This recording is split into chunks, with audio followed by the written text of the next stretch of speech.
Yes, हाय, hello, नमस्ते। आप सभी का स्वागत है कविशाला की एक और नई श्रृंखला में जिसका नाम है story behind the story. So basically हमेशा कुछ ना कुछ हम लोग प्रयास करते रहते हैं कि कहानियाँ, किताबों और फ़िल्मों, वेब सीरीज़, टीवी सीरीज़ इन सब के पीछे की जो कहानियाँ होती हैं, उनके पीछे की क्या कहानी है, उसको हम लोगों तक पहुँचा पाएँ। और हर हर कहानी में एक सबसे जो इम्पोर्टेंट रोल होता है, वो होता है किरदार का। इसीलिए जो हमारे आज के गेस्ट हैं वो अनूप सोनी जी हैं। रिसेंटली अभी एक वेब सीरीज आई है, सास बहू अचार प्राइवेट लिमिटेड। सर, बहुत बहुत स्वागत है आपका आज की इस नई श्रृंखला में। बेसिकली हम आपसे ही शुरुआत कर रहे हैं जो आज की श्रृंखला है। थैंक यू, बहुत बहुत शुक्रिया। जी सर, तो आपका परिचय की किसी को कोई जरूरत नहीं है। हमेशा टीवी सीरियल्स में हो, मूवीज में हो, आपको हमने देखा है। बट एक जो परिवर्तन आया है पिछले कुछ कुछ दिनों से जो हम लोग देख रहे हैं, चाहे डिडोरा हो, अभी रिसेंट वेब सीरीज सास बहू अचार प्राइवेट लिमिटेड हो, तो जो स्विच आया है बेसिकली उसके बारे में उसी से शुरुआत करते हैं कि आपने जो आपको हमने पहले देखा डिडोरा, बहुत छोटा सा बीच बीच में आपका कैरेक्टर था। बट जो एक कैची चीज थी उसमें कि लोगों ने बहुत सराहा जैसे बीच में आते थे। तो उस चेंज को आप किस तरीके से देखते हैं कि जो मेन स्ट्रीम टीवी सीरियल्स हैं, मेन स्ट्रीम मूवीज हैं, उनसे जो digital media towards web series, towards web mediums हैं, इसकी तरफ जो स्विच हो रहा है उसको आप किस तरीके से देखते हैं आज? पहले तो मैं अपने पर्सनल स्विच की बात करूंगा कि एक्चुअली क्या है कि मैं हमेशा से ही एक एक्टर था और मैं अपने आप को कहता हूं कि मैं एक पैशनेट एक्टर हूं। उसका मायने ये है, ऐसा नहीं है कि बाकी एक्टर पैशनेट नहीं है, बहुत सारे एक्टर्स पैशनेट ही होती हैं जो भी एक्टिंग प्रोफेशन में आता है। लेकिन मैंने पिछले 25 सालों से काम करते हुए ये महसूस कर लिया है कि भाई एक्टिंग के अलावा और कोई चीज नहीं है जो मुझे सबसे ज्यादा सुकून और सबसे ज्यादा सेटिस्फैक्शन देता हो। तो मैंने जब शुरुआत की तो बहुत ही अलग माहौल था, अलग-अलग तरह के रोल्स किए। उस वक़्त टेलीविज़न जो था वो वीकली हुआ करता था और टेलीविज़न का कंटेंट जो है वो उस ज़माने की फ़िल्मों से भी बेहतर था। तो उस दौर में हमने साया, सीहॉक्स, कर्तव्य इस नाम के सीरीज़ की जो बहुत ही रिलेटेबल स्टोरीज़ होती थीं, स्मॉल टाउन स्टोरीज़ होती थीं, एक हम्म। आम आदमी की ज़िंदगी से जुड़ी हुई कहानियाँ होती थीं। तो मैंने बहुत अलग-अलग किरदार निभाए। फिर उसके बाद मैंने कुछ फ़िल्में शुरू की जिसमें मैंने गंगा जल, अपहरण, जी। हथियार और इंतहा, फुटपाथ ऐसी कुछ फ़िल्में की अलग-अलग डायरेक्टर्स के साथ, खुशी। और फिर एक दौर आया बालिका वधू का। तो हम्म। वहाँ तक सब एक एज़ एन एक्टर मेरा एक इमेज चल रहा था। लेकिन फिर जब मैंने 2010 में क्राइम पेट्रोल होस्ट करना शुरू किया, तो वो इतना ज़्यादा पॉपुलर हुआ, इतना ज़्यादा लोगों से कनेक्ट हुआ और मेरा भी जो अपना काम था एज़ एन एंकर वो भी बहुत ज़्यादा लोगों ने एप्रिशिएट किया और पॉपुलैरिटी इतनी बढ़ती चली गई कि वो काफ़ी सालों तक वो शो चलता रहा। जी। लेकिन उस पूरे शो के दौरान एक चीज़ हुई कि मेरा एक्टिंग का जो पैशन था ना वो थोड़ा पीछे छूट गया। क्योंकि मैं सिर्फ़ और सिर्फ़ वही कर रहा था और वो इतना पॉपुलर हो चुका था कि मेरे पास वक़्त भी कम होता था और शायद धीरे-धीरे लोगों को भी लगा कि नहीं यार ये तो बहुत बिज़ी है। तो मेरा वो जो एक्टिंग का जो मेरा फ़ोकस हमेशा से रहा है कि मैं एक एक्टर हूँ, वो थोड़ा पीछे छूट गया। तो पिछले 3 सालों में मैंने उस फ़ोकस उस पे दोबारा किया है और जैसे आप कह रहे हैं स्विच किया, तो स्विच में मैंने ये डिसाइड किया कि मैं कुछ ऐसे रोल्स करूँ जिनमें लोगों ने भूल गए हैं। जैसे मैं पहले कॉमेडी कर चुका हूँ। मैं एक आई लव यू नाम का शो करता था सोनी के लिए, जी। वो आउट एंड आउट कॉमेडी था। फिर मैंने कॉमेडी सर्कस नाम का एक जो बहुत पॉपुलर शो है, कपिल शर्मा और कृष्णा ये सब इन सब लोगों के साथ मैंने 2 सीज़न किए। जी। लेकिन आई थिंक क्राइम पेट्रोल की पॉपुलैरिटी देखिए जब कोई चीज़ पॉपुलर होती है तो उसके थोड़े से फ़ायदे भी होते हैं और थोड़े से नुकसान भी होते हैं। फ़ायदा ये हुआ कि मैं पूरी दुनिया में जाना जाता हूँ, लोग मुझे पहचानते हैं, बहुत अच्छा लगता है, मेरे नाम से मुझे पहचानते हैं, मुझे एप्रिसिएशन मिलता है अपने काम को लेकर और बहुत अच्छा भी फ़ील होता है। लेकिन उस दौर में लोग ये भूल गए कि भैया ये कॉमेडी एक भी करता है, ये एक सीरियस एक्टर भी है, ये एक अच्छा क्रेडिबल एक्टर है। वो क्योंकि 8-9 साल का एक ऐसा पीरियड था जिसमें लोगों को जो नई जनरेशन ऑफ डायरेक्टर्स और नया कंटेंट बनने लगा, तब मुझे लगा कि अब मैं ये स्विच करता हूँ और मैं स्विच में कोशिश करूँगा कि मैं ऐसे रोल करूँ, मैं लोगों को ये इट्स नॉट कोई एजेंडा की तरह से नहीं कि मैं प्रूव करना है मुझे कोई पॉइंट, लेकिन ताकि लोग मुझे अलग-अलग किरदार में देखें और जानें कि भई I am an actor, I am not जी। Just an anchor. तो उस कोशिश में जो है मैंने अलग-अलग किरदार किए, इसलिए सास बहू अचार प्राइवेट लिमिटेड में भी जब ये रोल मुझे ऑफर हुआ, तो मुझे लगा कि यार ये अलग रोल है, ऐसे रोल में मुझे लोगों ने देखा नहीं है और मुझे करना चाहिए। जी। तो अभी ना सास बहू अचार प्राइवेट लिमिटेड पे अगर वापस आते हैं, तो इसमें 2 तरीके की ऑडियंस है, जो मे बी हम लोगों को देख रहे होंगे अभी। एक तो है जो लोग देख चुके हैं इसको, मैं उस पे बाद में आऊँगा, बट जिस जिस ऑडियंस ने अभी नहीं देखा है, एक नाम है जो नाम ये बताता है कि किसी कंपनी का नाम हो सकता है कि प्राइवेट लिमिटेड लगा हुआ है। तो उनको उनको आप क्या किस तरीके से अगर ब्रीफ करना हो कि आपकी जो नई ऑडियंस है सास बहू आचार प्राइवेट लिमिटेड की, तो उसको किस लिए देखना चाहिए इस वेब सीरीज को? देखिए, देखना तो इसलिए चाहिए क्योंकि एक कहानी है और कहानी ऐसी है जो रिलेटेबल है, जो आम लोगों की कहानी है। आम इंस ऐसी कहानी है जिससे आप कहीं न कहीं ऐसे किरदार अपने अपने आस-पास देखे होंगे, ऐसी सिचुएशंस, ऐसी कहानी अपने आस-पास रियल ज़िंदगी में देखी होगी। तो एक रिलेटेबल स्टोरी है और बहुत अच्छे तरीके से और अच्छे तरीके से कही गई कहानी है। जी। मैं एक्चुअली देख चुका हूँ, तो मुझे ना 2 इनपुट्स उस पूरी वेब सीरीज़ से निकल के आए। एक तो जो आपका कैरेक्टर है, जो दिलीप का कैरेक्टर है, वो उसमें लगता है कि पूरे एपिसोड में नेगेटिव है, बट वो फैमिली की भी अपनी फ़िक्र करता है, अपने बच्चों की भी फ़िक्र करता है। दूसरा जो इनपुट है कि जो हमारी सोसाइटी में कि अगर 2 पत्नियाँ हैं या फिर एक शादी हो चुकी है, एक टूट चुकी है, दूसरी पत्नी है, तो दोनों पत्नियों के बीच का आपस का संबंध होता है। वो कभी बहुत पॉज़िटिव वे पे या बहुत हेल्दी वे पे नहीं दिखाया जाता है। बट इस पूरी वेब सीरीज में उस उन दो कैरेक्टर्स को एक पॉजिटिव वे पे लिया गया है। दूसरा जो आपका कैरेक्टर है कि नेगेटिव होते हुए भी कि पूरे सबका ख्याल रखना, सब लोगों को लेके चलना, जो इस तरीके का एक जो नया पॉइंट ऑफ व्यू दिया है आप एक पूरी वेब सीरीज ने लोगों को। तो ये ओवरऑल आइडिया मतलब एक स्टोरी का बेसिक स्टार्टिंग से था कि अप्पू जो अपूर्व है इसके जो एक मेन करता धरता है पूरी वेब सीरीज के टीवीएफ के, या फिर अरुणाभ है, तो किसका एक ये पूरा पूरा जो प्लॉट है, ये प्लॉट की स्टार्टिंग कहाँ से होती है? देखिए, मैं तो जब इस प्रोजेक्ट में आया तब तक इसकी इस प्रोजेक्ट की पैदाइश हो चुकी थी। मतलब जी, अच्छा। अरुणाब और अपूर्वा ऑलरेडी, क्योंकि अरुणाब, अपूर्वा दोनों इस शो के क्रिएटर्स हैं, तो वो लोग पहले से ही इस पे काम कर चुके थे और राइटर्स ने इस पे लिखना शुरू कर दिया था। तो लेकिन हाँ, लकीली ये ज़रूर है कि मुझे सबसे पहला ड्राफ्ट पढ़ने को मिला। जो सबसे जी। पहला ड्राफ्ट लिखा गया था, उसको मैंने पढ़ा और मुझे that's very nice of Apurva and Arunabh कि दोनों ने ही मुझसे कहा कि आप अपना पॉइंट ऑफ व्यू दीजिए इसके बारे में। तो मैंने कुछ-कुछ अपनी राय दी और मैंने अपने किरदार के बारे में भी राय दी कि जैसे आपने कहा कि मेरा किरदार नेगेटिव लगता है, तो पहले ड्राफ्ट में वो एक बुरा इंसान ही दिख कर निकल कर आता था। हाँ। लेकिन मैंने उनसे एक चीज़ पूछने की कोशिश की कि देखिए, ये औरत जो है जिससे उसने दूसरी शादी की है, वो भी बहुत अच्छी है, बहुत अच्छी इंसान है। बिल्कुल उसका सौतेली माँ वाला व्यवहार नहीं है।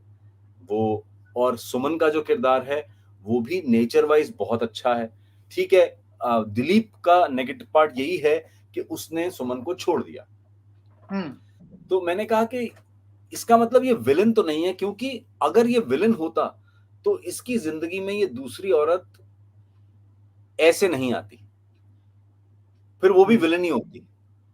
बिल्कुल। अगर इसकी ज़िंदगी में कोई दूसरी औरत आती, तो वो ऐसी औरत आती जो इसके पहली बीवी के बच्चों को भी ना ध्यान रखती, ना इसका ढंग से ध्यान रखती और इसको कोशिश करती कि उनसे दूर रहो तुम।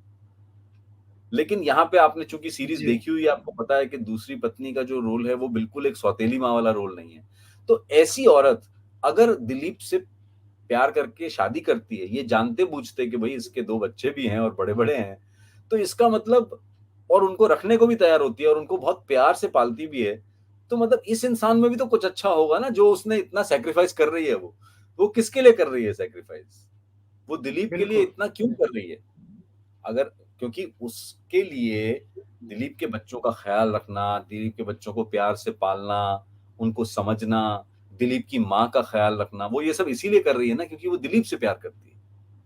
तो दिलीप की भी तो इंसान इस कैरेक्टरिस्टिक में कुछ तो अच्छा होगा जिसकी वज़ह से वो ये सब इतने झंझट में पड़ रही है अपनी ज़िंदगी में, वरना वो क्यों पड़े इसमें? तो तब जी, यहाँ से बिल्कुल। शुरू हुआ। जी। जी, जी, कहिए क्या कह रहे हैं? जी, जी, नहीं वही ओवरऑल जो कैरेक्टर्स हैं, एक एक ना नया पॉइंट ऑफ व्यू मिला है सोसाइटी को भी सोचने के। हाँ, कि कि इस देखिए तरीके के कोई भी किरदार भी हो इंसान सकते बुरा हैं। नहीं है। जी, जी, हालात हालात ऐसे होते हैं, सिचुएशंस होती हैं, तो इसीलिए जो दिलीप का किरदार जो है आपको ये भी दिखता है कि वो थोड़ा-सा नेगेटिव है, लेकिन आपको ये भी दिखता है कि नहीं यार, ऐसा भी बुरा नहीं है यार, ख़्याल तो रखता ही है अपने बच्चों का। जी, बिल्कुल। जी।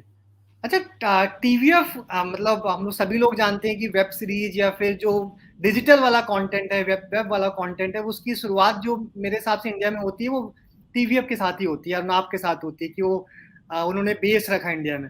सो आपका ओवरऑल टीवीएफ, अगर हम आपसे जानना चाहें कि आपका अनुभव, आप किस तरीके से टीवीएफ को देखते हैं, अनुवाद को देखते हैं, या अपूर्व बहुत सारे शोज बना चुके हैं, पंचायत हो, कोटा फैक्ट्री, उस तरीके से जो लोगों ने बहुत पसंद करे। इसके बाद सास बहू और आचार प्राइवेट लिमिटेड, तो ओवरऑल आप टीवीएफ को किस तरीके से देखते हैं आगे आने वाले समय के लिए और अभी तक जो उन्होंने काम किया हुआ है? सी देखिए, बिल्कुल आपने जो शुरुआत में कहा कि एक तरह से जो एक डिजिटल कंटेंट का बेस जो है, वो तो टीवीएफ और अर्नाब ने शुरुआत की उसकी। तो ये मानना ही पड़ेगा और जो भी अर्नाब के साथ जो भी लोग रहे हों जी। उनकी जो भी टीम के लोग हैं। क्योंकि उन्होंने शायद एक चीज़ को समझा, 2 चीज़ों को समझा। एक चीज़ तो इस चीज़ को समझा कि डिजिटल कंटेंट जो है वो आने वाले समय में देखा जाएगा और हम्म। लोग बड़ी आसानी से देख पाएँगे। जब उन्होंने शुरुआत की होगी तब उन्हें शायद बहुत डिफ़िकल्ट लगा होगा कि ये एक बहुत नीश ऑडियंस के लिए है। इसीलिए हाँ। अगर आप देखें नीश ऑडियंस का मतलब था यंगर ऑडियंस के लिए। अगर आप इसीलिए आप देखें अगर उनके शुरुआती दौर के जितने भी प्रोजेक्ट्स हैं, वो नीश ऑडियंस के लिए थे। चाहे वो यंगर ऑडियंस के लिए थे। तो हम्म। इनके चाहे वो क्या नाम है उसका कोटा प्रोजेक्ट हो या फिर फ्लेम्स हो या फिर गर्ल्स हॉस्टल हो, बैचलर्स हो, तो ये सारे जो जी। शोज़ थे उन्होंने उनकी ज़िंदगी जो यूथ था क्योंकि वही उसके पास ही एक्सेस थी और नॉट ओनली एक्सेस थी उसके पास समझ भी थी कि भैया ये यूट्यूब पे देखना कैसे है? ये कैसे चलाया जाता है? तो बड़े लोग सोचते थे अरे यार ये क्या नई चीज़ है हमको नहीं पढ़ना इस झंझट में। तो उन्होंने बहुत हाँ। समझदारी के साथ पहले उस ऑडियंस को कैप्चर किया जिस ऑडियंस के पास ये रिसोर्सेज़ थे कि वो देख पाएँ। और उसके बाद की जो कहानियाँ उन्होंने चूज़ की जब इसका थोड़ा पैरामीटर और इसका दायरा बढ़ता चला गया, तो फिर उन्होंने उन कहानियों पे कॉन्संट्रेट किया जो आम आदमी की ज़िंदगी से जुड़ी हुई हैं। चाहे वो हम्म। पंचायत हो या फिर वो they started reaching out to those. तो आई थिंक मैं तो मतलब I would say hats off to Arunabh and TVF कि जिस तरीके से उन्होंने एक लॉन्ग टर्म विज़न लेकर जो वो चले और डेफिनिटली उन्हें बिल्कुल हक है कि आज वो उसके फल जो हैं उसको उसका आनंद लें। अच्छा, आपको हम बैक टू बैक काफी सारा वेब और डिजिटल देख रहे हैं, आगे क्या मतलब कंटिन्यू वे पे कुछ कुछ और हमें देखने को मिलने वाला है, या फिर वापस से कुछ मूवीज या टीवी सीरीज में आप वापस से देखने को मिलेंगे? देखिए मैं सच बात बताऊँ तो मेरा फ़ोकस अभी इस वक़्त एक्टिंग असाइनमेंट पे है और प्राइमरीली जो है वो फ़िल्मों में और वेब सीरीज़ में है। जी। मैं टीवी नहीं कर रहा हूँ इनफैक्ट मुझे 2-3 ऑफ़र्स भी आए पिछले कुछ महीनों में लेकिन लोग नाराज़ भी हो जाते हैं और कई लोग बुरा भी मानते हैं कि अरे यार ये क्या टीवी नहीं करना चाहते हो तुम क्या? हाँ। मेरा लॉजिक सिर्फ़ इतना सा है कि देखिए इतना अच्छा कंटेंट बन रहा है और मैं एक एक्टर हूँ। मैं जब हम्म। टीवी करता हूँ तो मैं एक किरदार निभाता हूँ जो मिनिमम 1 साल तक चलता है। हाँ। और फिर वो किरदार सुपर डुपर हिट हो जाता है। मान लीजिए वो सीरीज़ जो है वो हिट हो जाती है। तो पता लगा मैं 2-3 साल तक वही कर रहा हूँ। मैं रोज़ सुबह जाकर वही कपड़े पहनता हूँ, वही कैरेक्टर को निभाता हूँ, उसी तरह की एक्टिंग करता हूँ। तो ना मैं उस शो में कुछ कंट्रीब्यूट कर पा रहा हूँ और ना मेरी अपनी कोई ग्रोथ हो रही है। तो मेरा जी। एक ही सेल्फिश कारण है फ़िल्मों और वेब सीरीज़ में फ़ोकस करने का इस वक़्त, वो ये कि मैं एक एक्टर हूँ यार और मुझे अंदर से बहुत तलब है एक्टिंग की।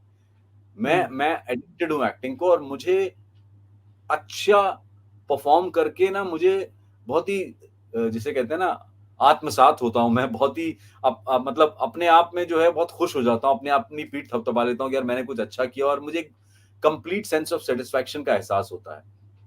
तो जब मैं एक फ़िल्म और मैं वेब सीरीज़ करता हूँ, तो मेरे लिए एक एक्साइटमेंट होता है कि मैंने अभी हम्म। सास बहू अचार प्राइवेट लिमिटेड में एक रोल किया और वो रोल ऐसा था, मैंने उस रोल की तैयारी की, डायरेक्टर के साथ डिस्कशन हुआ, शूटिंग हुई, फिर वो रिलीज़ हुआ, लोगों ने पसंद किया। तब तक मेरा अब दूसरा एक किरदार रेडी हो चुका है, दूसरे लोग हैं, दूसरे एक्टर्स हैं मेरे आस-पास, दूसरा डायरेक्टर है, नया रोल है, नए कपड़े हैं, नया अवतार है। तो एक एक्साइटमेंट जो एक एक्टर की लाइफ में रहता है, वो मुझे लगता है कि वो मुझे फ़िल्मों और वेब सीरीज़ में ज़्यादा दिखता है और मैं उस एक्साइटमेंट को बरकरार और बनाए रखना चाहता हूँ। तो इसलिए आने वाले दिनों में भी मेरा जो ज़्यादा लोग देखेंगे तो वो या तो फ़िल्में होंगी या वेब सीरीज़ होंगी। तो मैं यही कह रहा था कि मेरा इस वक़्त फ़ोकस जो है फ़िल्मों और वेब सीरीज़ पे ज़्यादा है क्योंकि मेरा वो जो एक्साइटमेंट है अलग-अलग किरदार निभाने का वो यहाँ पूरा होता है। और अपनी ग्रोथ करने का, नए डायरेक्टर्स के साथ जी। काम करने का, नए हाँ। एक्टर्स के साथ, अलग-अलग एक्टर्स के साथ काम करने का जो एक बेनिफिट है वो फ़िल्मों और वेब सीरीज़ में मिलता है। जी, जी। मतलब इसी से जुड़ा हुआ सवाल है, चूँकि मेरी जब भी आपसे बात होती है तो आप कहीं न कहीं किसी न किसी शहर में थिएटर कर रहे होते हैं, थिएटर शो होता है आपका। मैं कुछ दिनों से मतलब काफ़ी लोगों के जैसे कनेक्ट में रहता हूँ, बातचीत होती है, बट बाकी लोगों से ना थिएटर की तरफ का कोई इस तरीके का रिस्पॉन्स नहीं मिलता है। इवन वो लोग भी पीछे जो उनका बैकग्राउंड है वो थिएटर से जुड़े हुए लोग हैं। तो मुझे मतलब मैं आपसे ये समझना चाहता हूँ या फिर आप अगर दर्शकों को ये बता पाएँ कि जो आज का थिएटर है कि आज से कुछ साल पहले की अगर बात करें, तो थिएटर को लोग लेके जिस तरीके से लोगों का प्यार था, चाहे वो थिएटर्स नाटक आपके किसी ओपन थिएटर में हो रहे हो या क्लोज थिएटर में हो रहे हो या ऑडिटोरियम में हो रहे हैं, उनका रिस्पॉन्स कुछ ज़्यादा मात्रा में होता था या बड़ा होता था। लेकिन आज के समय में कुछ मतलब ये मुझे ही लगता है या फिर ये कुछ ऐसा हुआ है कि लोगों का प्यार कम हुआ है, और हुआ है तो उसका कारण क्या लगता है आपको? नहीं, मेरे ख़्याल से ये आपको लगता है बल्कि मैं तो ये कहूँगा कि थिएटर अभी भी देखा जाता है और बहुत ज़्यादा देखा जाता है और पहले से ज़्यादा देखा जाता है। और अब जी। लोग बल्कि यहाँ तक भी हो गया है कि लोग पैसा खर्च करके भी रंगमंच देखने जाते हैं। क्योंकि जैसे मैंने अभी ये प्ले किया, ये हमने 2019 में ओपन किया था और हाँ। जब तक लॉकडाउन नहीं लगा तब तक हम लगातार इसके शोज़ कर रहे थे और हमने दिल्ली, बम्बई में बहुत शोज़ किए हैं, टिकट्स बेच के शो किए हैं। हाँ। तो लोग थिएटर देखने जाते हैं, बिल्कुल जाते हैं। बस ये है कि उनको आप क्या दिखाना चाह रहे हैं, एक अच्छी कहानी दिखाइए, एक अच्छा ड्रामा तो जैसे कि कॉमेडी हमें भी ये था कि यार कॉमेडी प्लेज़ बहुत चलते हैं। लेकिन मुझे हाँ। लगा कि नहीं मुझे कॉमेडी अभी नहीं करना है, मैं बाद में करूँगा। अभी मैं कोई एक ऐसा ऐसा एक कंटेंट करना चाहता था जो रंगमंच पे कम होता है। तो लकीली हाँ। जो मेरे डायरेक्टर हैं, जिन्होंने लिखा भी है नाटक, उन्होंने मुझे एक बेसिक वन लाइनर सुनाया और वो था थ्रिलर और सस्पेंस ड्रामा। तो मुझे लगा यार रंगमंच पे सस्पेंस ड्रामा बहुत कम होता है। हाँ। क्योंकि फ़िल्मों में क्या होता है, आपके पास आप कैमरा के थ्रू बहुत ज़्यादा सस्पेंस और उस तरह का थ्रिल क्रिएट कर सकते हैं। लेकिन रंगमंच पे बिना किसी डिवाइस के क्योंकि रंगमंच मतलब एक बार नाटक खुला तो वो आपके सामने है ना, वहाँ पे तो कोई कैमरा नहीं है। और बिल्कुल। रंगमंच पे थ्रिलर्स और सस्पेंस थ्रिलर्स बहुत कम हुए हैं। तो फिर हुँ। हमने ये नाटक तैयार किया और इस नाटक में सिर्फ़ और सिर्फ़ 2 किरदार हैं और मज़ेदार ये बात है कि 2 किरदार जब स्टेज पे आते हैं, जब नाटक शुरू होता है, तो नाटक की शुरुआत से लेकर अंत तक एक बार भी फेड आउट नहीं होता है। फेड आउट जो एक टर्मिनोलॉजी है रंगमंच में, फेड आउट नहीं होता है और कोई भी जो किरदार है, वो एग्ज़िट नहीं लेता है। हाँ। तो और आप सोचिए और आप उसके बीच में एक थ्रिलर क्रिएट कर रहे हैं, एक सस्पेंस ड्रामा क्रिएट कर रहे हैं और ऑडियंस ये सोच रही है अब क्या होगा? अरे अब क्या होगा? अरे ओह! अच्छा इसका मर्डर हो जाएगा? अच्छा इसका मर्डर हो गया है क्या? उसका मर्डर हो गया है हाँ। क्या? वो थ्रिल मेंटेन किया गया उस प्ले में, तो वो प्ले बहुत सक्सेसफुल रहा, उसका नाम है बालीगंज 1990 हमने हाँ। शायद आप भी देखने आने वाले थे, फिर नहीं आ पाए आप। जी, जी, जी। तो वही मैं कह रहा हूँ कि वो प्ले हमने 1.5 साल तक बहुत शोज़ किए। फिर लॉकडाउन हो गया और ये प्ले ऐसा था जो हम बड़े ऑडिटोरियम्स में ज़्यादा करते थे, जहाँ पे कम से कम मिनिमम 500 से 700 की कैपेसिटी हो या 1000 की। लेकिन फिर धीरे-धीरे हाँ। खुलने लगे हैं। अब हमने जाके फिर से 1 डेढ़ महीना, 2 महीना पहले हमने फिर से इसके शोज़ शुरू किए हैं हम।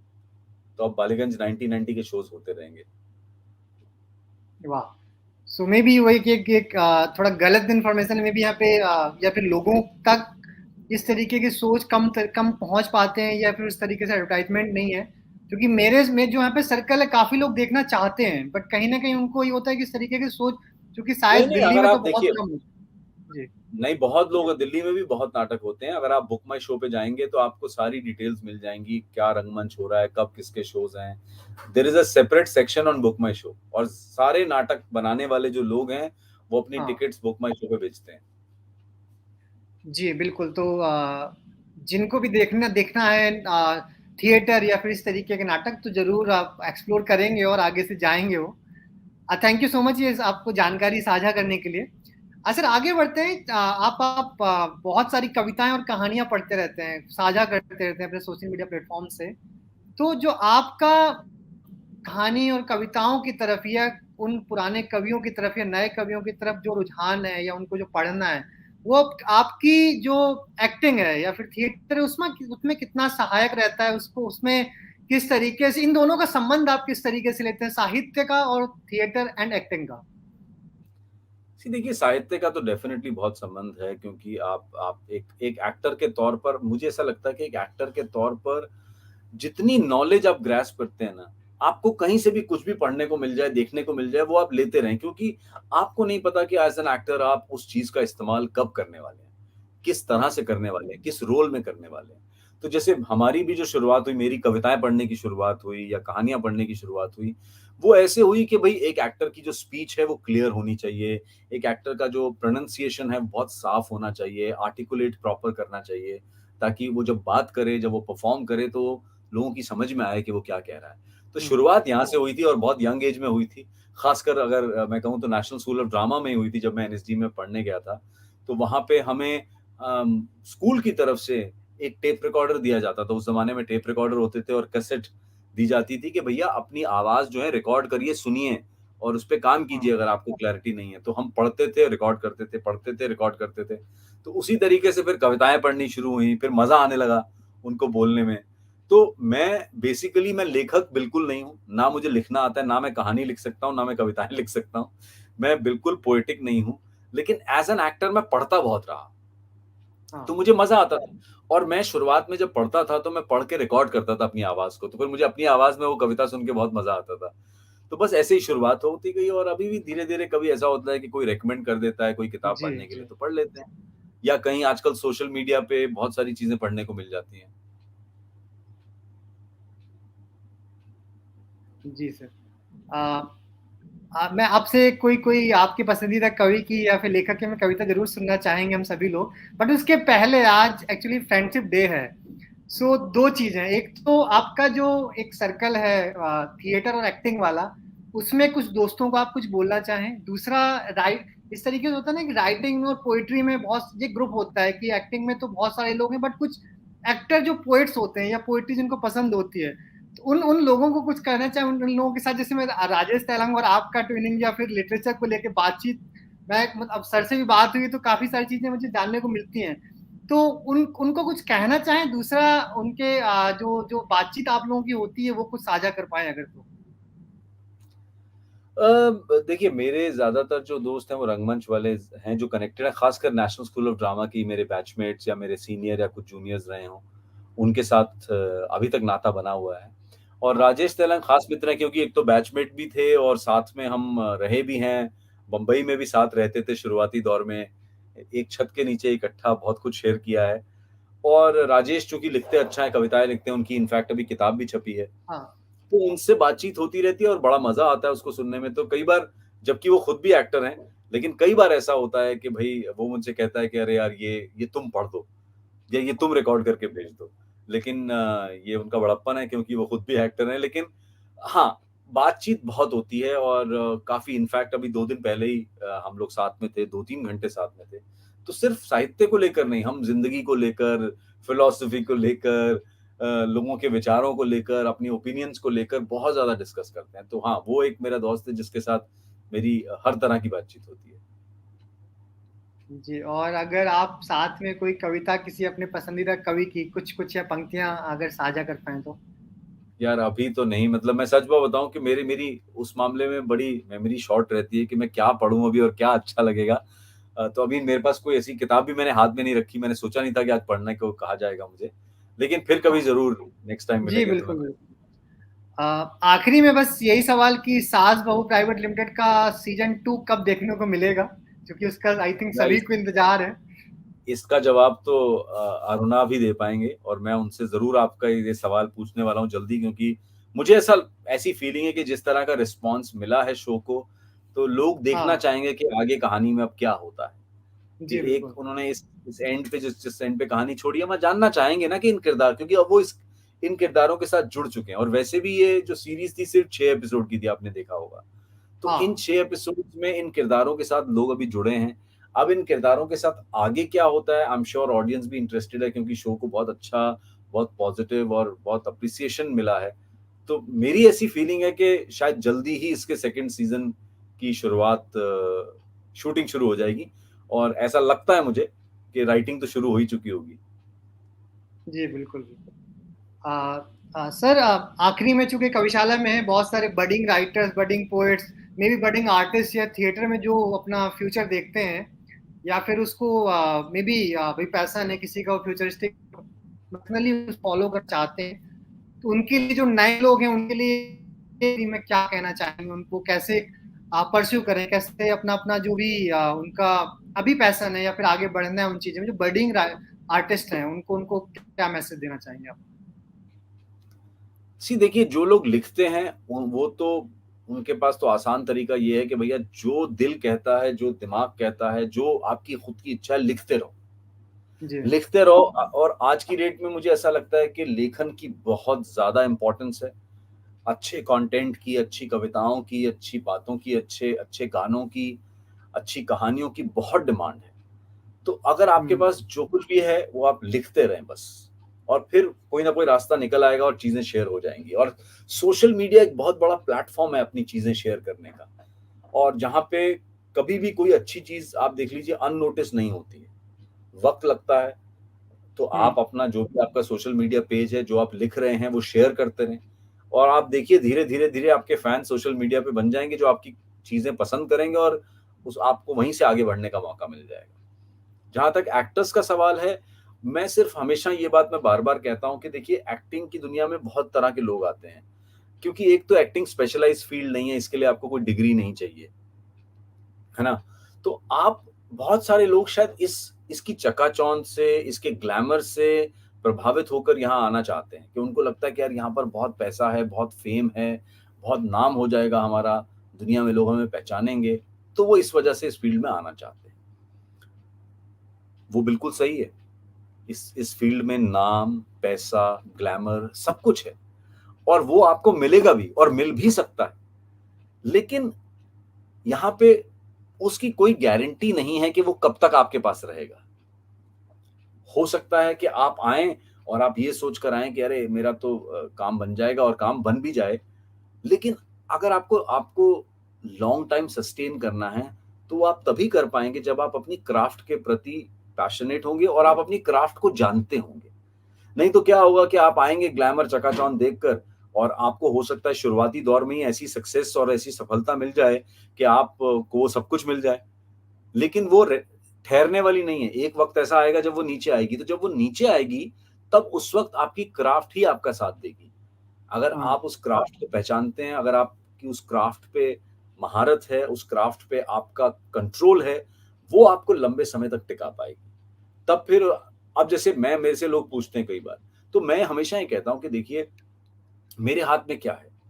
एज़ एन एक्टर मेरे हाथ में सिर्फ़ यही चीज़ है कि मैं जो भी काम करूँ एज़ एन एक्टर, कोई भी, चाहे मैं वो टीवी, वेब सीरीज़ या फ़िल्मों में परफ़ॉर्मेंस करूँ, तो कोई ये ना कहे कि यार अनूप सोनी बड़े ही बकवास और घटिया एक्टर हैं।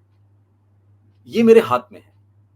लेकिन अगर कोई ये कहे कि भई अनूप सोनी बहुत ही सक्सेसफुल एक्टर हैं, बहुत बड़े स्टार हैं, वो मेरे बस में नहीं है। हुँ। वो उसमें मेरा कोई कंट्रोल ही नहीं है। तो जिस चीज़ पे मेरा कोई कंट्रोल ही नहीं है, उसके लिए तो मैं कुछ भी नहीं कर सकता हूँ ना। मैं तो सिर्फ़ उस चीज़ के लिए मेहनत कर सकता हूँ, उस चीज़ में अपना 100% दे सकता हूँ जिस पे मेरा कंट्रोल है। तो मेरा कंट्रोल है कि जब मुझे कोई रोल मिले, चाहे वो कोई वेब सीरीज़ हो, चाहे वो कोई फ़िल्म हो, मैं जब भी उसमें कोई किरदार प्ले करूँ, मैं बहुत अच्छा प्ले करूँ, लोग कहें कि यार अनूप सोनी ने बहुत अच्छा काम किया, ये मेरे बस में है। तो अगर आप इस पे, अगर आपका कंट्रोल है ना, तो आप लंबे समय तक टिक पाएँगे इस प्रोफ़ेशन में। तो मैं जी। नए लोगों से यही कहता हूँ कि उस क्राफ़्ट के प्रति अगर आपका पैशन है, और उस क्राफ़्ट की अगर आप थोड़ी-सी एक पॉलिश्ड ट्रेनिंग लेकर आएँगे, तो आपके लिए सर्वाइव करना आसान होगा लंबे समय तक। जी, ट्रू। वो लाइन है ना कि मोहब्बत तो सभी करते हैं, किसी की छिप जाती है और किसी की छप। तो बिल्कुल सही बात। छाया में को सॉलिड ध्यान बनाते हैं जो लोग, वही लंबे वक़्त तक चलते हैं। और सर, बहुत धन्यवाद, आपने वक़्त निकाला, एक अच्छी बातचीत हुई, और हम सभी को और आपके आपके जो आगे आने वाले प्रोजेक्ट्स हैं उनका और सास बहू आचार प्राइवेट लिमिटेड के सीजन 2 का बेसब्री से इंतजार है। बहुत बहुत धन्यवाद sir. Thank you so much. और आई एम श्योर अपूर्वा और अनुराग जो हैं ये सारी बातें सुनकर बहुत खुश होंगे। वैसे ही उन्हें बहुत अच्छे पॉजिटिव फीडबैक मिल रहे हैं और बस सबसे यही रिक्वेस्ट है कि आप जिन लोगों ने नहीं देखा है सास बहू आचार प्राइवेट लिमिटेड और जरूर देखें और फिर कुछ ही जी महीनों में मेरी बिल्कुल, एक और सीरीज आएगी, वो भी देखें। बिल्कुल बिल्कुल, जिन लोगों ने नहीं देखा है वो देखें तुरंत, जी5 पे अवेलेबल है। जी जी, thank you so thank you so much. Much. Thank you.